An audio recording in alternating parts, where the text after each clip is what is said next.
सभी को मैं सादर जय भीम नमो बुद्धाय करता हूँ। मेरा नाम अप्पू कुमार, मैं प्रखंड चरपोखरी ग्राम कथराई से चलकर यहाँ आरा में मौजूद हूँ।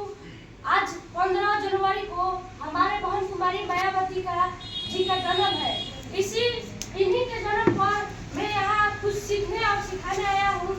कि मैं भी इनके इतिहासों को जानूँ और जो मैं जानता हूँ उसको आप लोगों के सामने प्रस्तुत करूँ। तो हमारे प्रथम बहुजन समाज के नायक मान्यवर कांशीराम जी बहुजन समाज पार्टी का स्थापना किए। उन्होंने बहुत ही संघर्ष किए क्योंकि उस समय ऐसे दो चक्का बाइक नहीं होती थी, पर वो उस दो चक्का साइकिल थी उस पर झंडा टांग कर इस हाथी छाप को गली गली में लहराने का कार्य किए थे। और उनके साथ हमारी बहन कुमारी मायावती जी, जिसे आयरन लेडी के नाम से जाना जाता है, उन्होंने भी इनके विचारों को अपनाया और बहुजन समाज पार्टी के यूपी में 4 बार मुख्यमंत्री रह चुकी है। मैं इनके बातों पर प्रकाश डालूंगा कि मैं अपने गांव में जैसे कि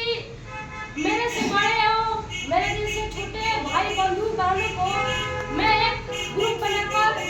ऐसे तो पढ़ाता भी हूँ, जैसे कि और इनके बाबा साहब अम्बेडकर हुए, जैसे साहू जी महाराज हुए, गुरु नानक हुए, सावित्रीबाई फुले हुई, इन सभी तमाम महापुरुषों के बारे में बताता हूँ और चर्चा करता हूँ कि आप लोग जितना पढ़ने में ध्यान देते हैं उतना पहले अपने महापुरुषों के बारे में जरूर जाने, क्योंकि हम जो आप पढ़ रहे हैं उनको पढ़ने का हक अधिकार हमारे महापुरुष जैसे भीमराव अम्बेडकर जी ने दिए हैं। तो हम लोग इन्हीं के बात करते हैं और परम पूज्य बाबा साहेब भीमराव अम्बेडकर जी के और आयरन लेडी बहन कुमारी मायावती जी के मैं इस 69वें जन्मदिन पर बहुत सारा जन्मदिन का बधाई देता हूँ। मायावती जी केवल